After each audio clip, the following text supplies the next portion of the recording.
Welcome to the third module of the Massachusetts Municipal Clerks Archival Educational Program. My name is Gregor Trinkus Randall. I'm the Preservation Specialist at the Massachusetts Board of Library Commissioners, which is the state library agency. I'm also an archivist and a librarian. The topic for this module is preservation. And in many ways, preservation is the key to all archival activity because obviously if you don't have the materials there, they can't be used or accessed by other people. So why does it matter? It matters because we're responsible for the long-term retention of these records. And without taking appropriate steps to make sure that these records will be there in the future, we can't ensure that that's what's going to happen. And preservation allows us to do just that. What's important to realize, though, is unlike some of the steps that you may take as arrangement description or as appraisal, preservation is not a one-time deal. It's something that you are dealing with every single day when you're working with archival records, whether it's when you're doing arrangement description or whether it's ensuring that the climate control is working appropriately in your facility.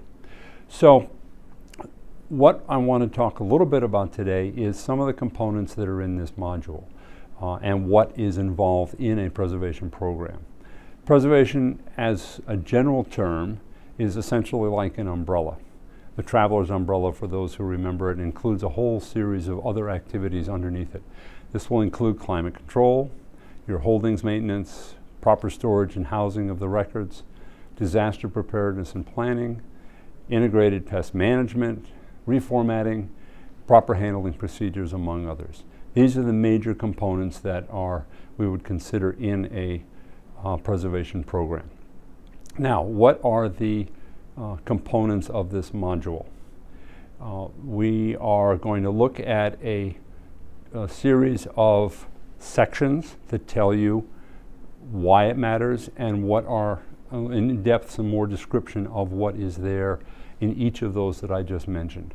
There's also a section on assigned readings, 2 of the leaflets from the Northeast Document Conservation Center, and a pretty significant list of resources that are available to you if you want to go further in your readings.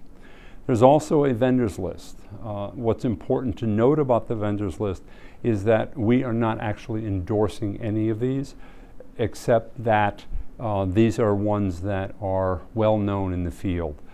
There's one caveat to that, and that is under the disaster recovery firms. These are 3 firms that are on the state contract here in Massachusetts, and you do not have to go to bid. You can make connections with them ahead of time, and preferably ahead of time, but at the time of the disaster.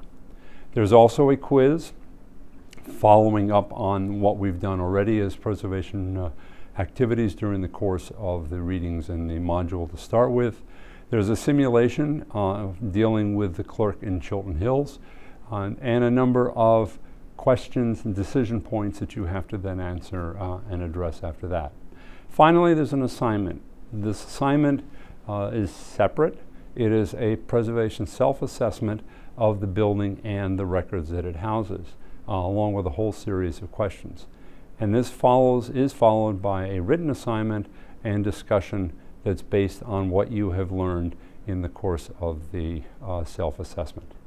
So I hope that this will intrigue you and move you along in the direction that we're generally headed in preserving records.